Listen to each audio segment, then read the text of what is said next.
మూడో తరగతి 4వ తరగతి 10th క్లాస్ అవ్వాలి, అది అడ్డం, పెద్ద అడ్డం అనమాట ఈ తల్లి బెంగ. ఇంకా ఆ 10th క్లాస్ కూడా అయిపోయింది అనుకోండి, ఇంటర్మీడియట్ ఎంసెట్ లో సీట్ రావద్దు, లేకపోతే మరి అలాగే భవిష్యత్తు ఏముంది అసలు.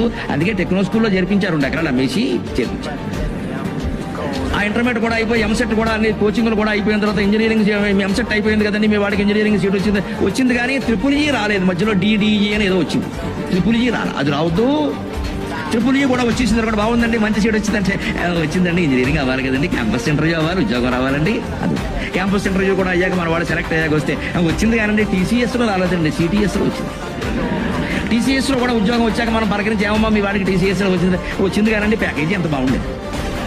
ప్యాకేజీ కూడా సరే అయ్యాక మీ వాడికి 40 లక్షల ప్యాకేజీ ఏకంగా నెలకు 3 లక్షలు పైన పడిందమ్మా, బ్రహ్మాండంగా ఉంది, బాగుంది కదా.